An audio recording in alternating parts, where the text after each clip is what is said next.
അപ്പോൾ ഒരു കുട്ടി വോട്ട ഈറ്റിൻ്റെ ഡേ ആയാലോ. സോ ഇന്ന് എൻ്റെ ഒരു ക്യാമ്പ് ഡേ ആണ് ഷൂട്ട് ചെയ്യാൻ പോകുന്നത്. അപ്പോൾ ഇത് എൻ്റെ ബ്രേക്ക്ഫാസ്റ്റ് ആയിട്ട് ഒരു പൊറോട്ടയും ജാമും കാപ്പിയും കുടിച്ചു. അതിന് ശേഷം ജനറൽ ഹോസ്പിറ്റലിലേക്ക് വന്നു. നമ്മൾ പാക്ക് ചെയ്തു, ആംബുലൻസിൽ കയറി സ്ഥലത്തെത്തിയപ്പോൾ ഒരുവിധപ്പെട്ട ആൾക്കാരൊക്കെ വന്ന് തുടങ്ങിയിട്ടേ ഉള്ളൂ. ഇതാണ് നമ്മുടെ സ്പേസ്, കോർഡിനേറ്റേഴ്സൊക്കെ ഇരിക്കുന്ന സ്ഥലം. ആൻഡ് ഇത് നല്ല സ്പേഷ്യസ് ആയിട്ടൊരു സ്കൂളാണ്. ആൻഡ് അവിടെ നിന്ന് ഒരു ബ്രേക്ക്ഫാസ്റ്റ് കഴിച്ചിട്ട് ഇഡ്ഡലിയും ദോശ അല്ല എന്തുമായിരുന്നു, ചട്നിയും സാമ്പാറും. അത് കഴിഞ്ഞ് ഇതാണ് നമ്മുടെ സ്പേസ് നമുക്ക് കിട്ടിയത്. നമ്മൾ വേഗം തന്നെ എല്ലാം സെറ്റ് ചെയ്യാൻ തുടങ്ങി, അൺപാക്ക് ചെയ്യുകയാണ്.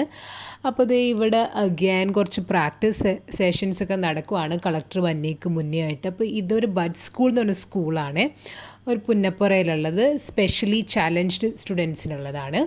ആൻഡ് ഇത് അവരുടെ മാർച്ച് പാസ് നടക്കുന്നുണ്ട്. ആൻഡ് അതിൻ്റെ ഇടയിൽ നമുക്കൊരു ലൈം ബ്രേക്ക് കിട്ടി. ഡയബറ്റിക്കാർക്ക് കുടിക്കാൻ പറ്റിയ സാധനം, കാരണം ഒരു 4-5 ടേബിൾ സ്പൂൺ ഷുഗറെങ്കിലും അതിൽ കാണും. ആൻഡ് ഓരോരോ മത്സരങ്ങൾ നടക്കുമായിരുന്നു. പിന്നെ നമുക്ക് ലഞ്ച് കിട്ടി, ഗീ റൈസ്, ചിക്കൻ കറി, പിന്നെ ചില്ലി ചിക്കനും ഉണ്ടായിരുന്നു, പിന്നെ സാലഡും, പിന്നെ എൻ്റെ ഫേവറേറ്റ് ഡേറ്റ്സ് അച്ചാറും ഉണ്ടായി. പിന്നെ ജസ്റ്റ് പിള്ളേർ പാട്ടൊക്കെ ഇട്ട് വൈബ് ചെയ്യായിരുന്നിട്ട് അത് കാണാൻ നല്ല രസമുണ്ടായി. ആൻഡ് അത് കുറച്ച് നേരം ഞങ്ങളിങ്ങനെ നോക്കി നിന്നു. അതിൻ്റെ ഇടയ്ക്ക് ഇത് ആക്ച്വലി ഒരു 35 ഓളം പ്രോഗ്രാംസ് ഉണ്ടായിരുന്നു കേട്ടോ ഇതിൻ്റെ ഇടയിൽ. അങ്ങനെ കാപ്പി കൂടിയുടെ ടൈമായി ഗൈസ്. ഞങ്ങൾ കാപ്പിയും ബിസ്ക്കറ്റും കൂടി കഴിച്ചു.